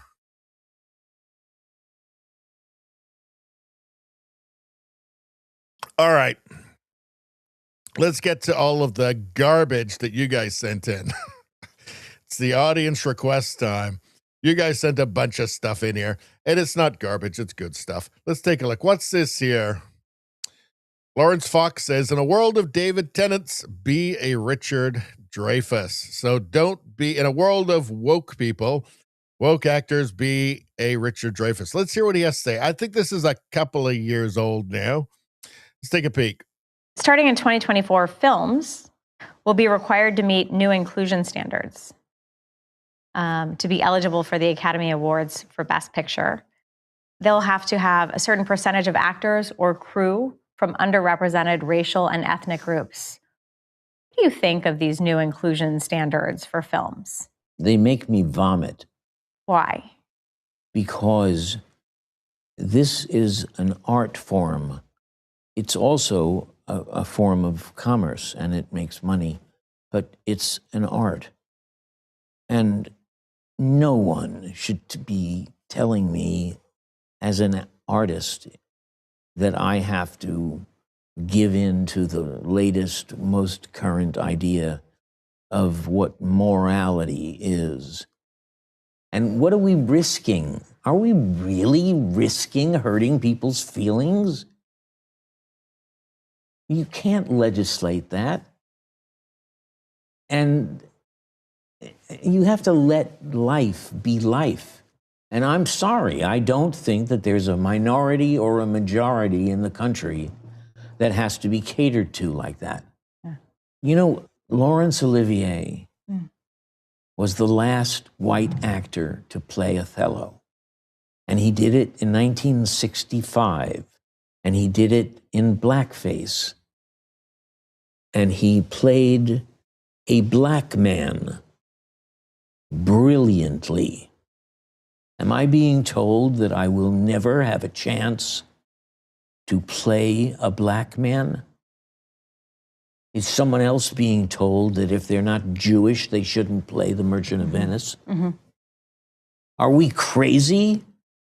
Do we not know that art is art? This is so patronizing. It's so... Well, here's the thing. It's not, art isn't art anymore. Now art is politics, along with everything else. It's so thoughtless and treating people like children. Well, that's the point. You know, the infantilization of society, right? The kind of enforced historical ignorance is the point. If you want to burn down society, well, that's not a very clever thing to do. I mean, there's all kinds of obvious pratfalls to that, like ruining everything. But if you want to make that popular, you want people to be dumb. You want them to be real dumb. And you want everything to be political, but the right kind of politically correct, right? That's how you lead people down the primrose path to disaster. Now, oh, excuse me. Hold on.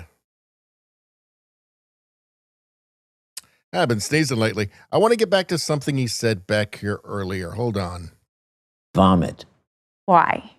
Percentage of actors or crew from underrepresented racial and ethnic groups.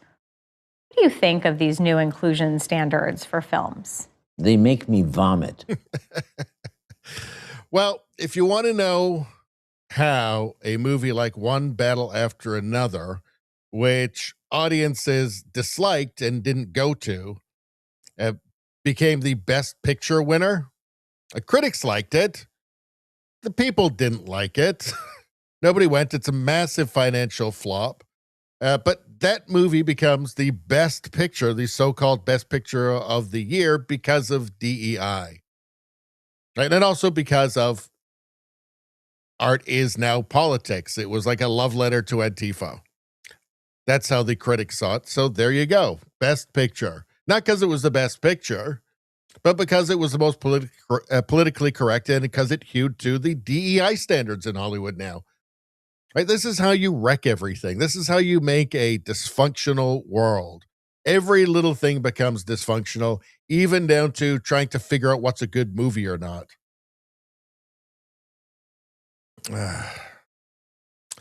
Next.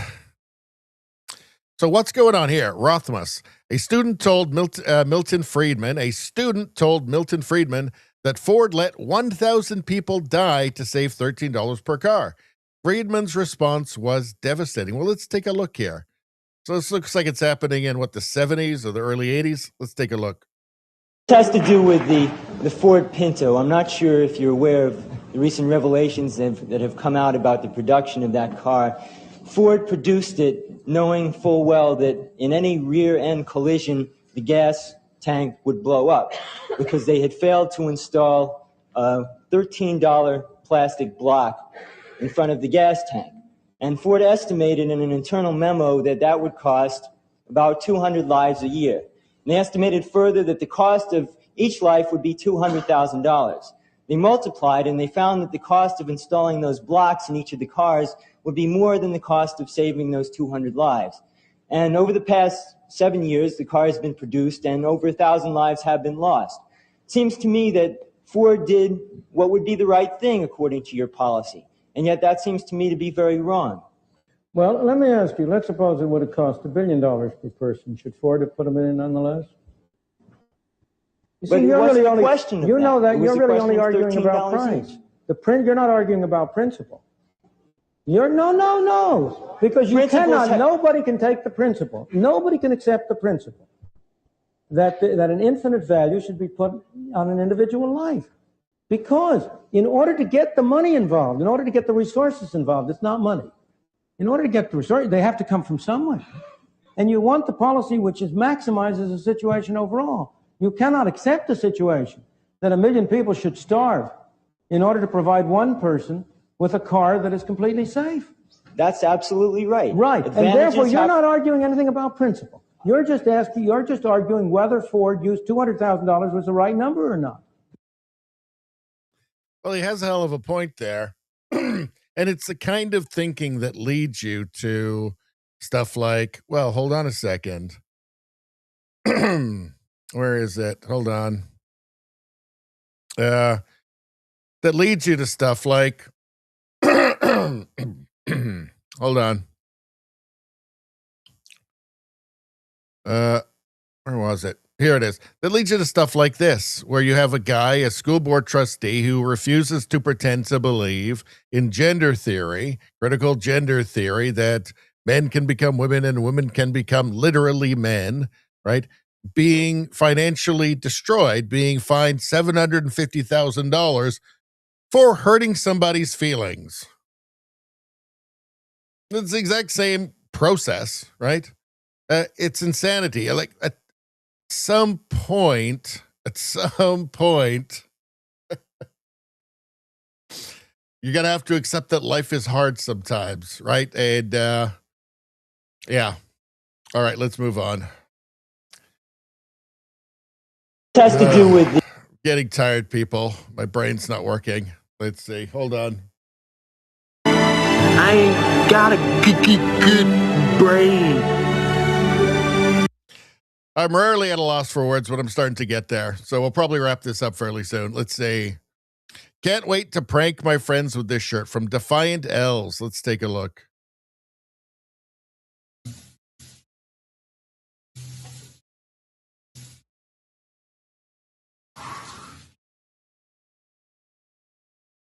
Hold on. I think we're going to have to start over. Have to make this smaller. Hold on. Here we go. Can't wait to prank my friends. Let's take a look.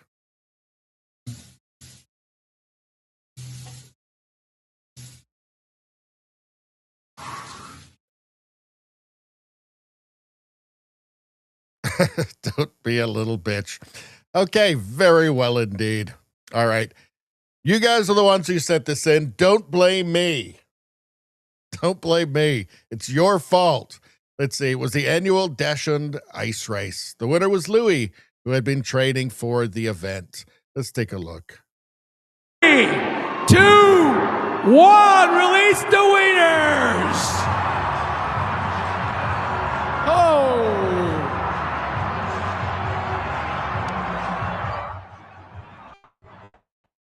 Oh, don't come by me. You got to get to the end. You got to go to the end. You got to go to the end. You got to go to the end.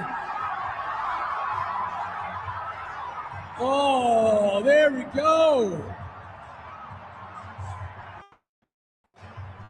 No accidents on the ice so far, which is fantastic. Those are funny dogs. That's called a palate cleanser. And also, again, don't blame me. You guys sent it in.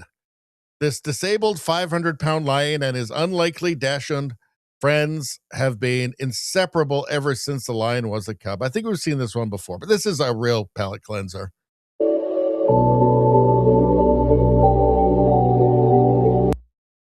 Aw, they're pals. And that lion could just eat them like with one bite, but he doesn't because they're friends. Hold on one second, you guys.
All right, you guys. Sorry, I have to shut it down right now. There's something going on. Not a big deal. Don't worry about it, but it's something I got to deal with right now. So I'm going to shut it down. Thanks, everybody, for showing up. We'll be back tomorrow, 6 o'clock, for the premium stream. Probably not a long one tomorrow, but we'll be back tomorrow for the premium stream. Hope to see everybody then. And yeah, I got to go. Good night, everyone. See you tomorrow.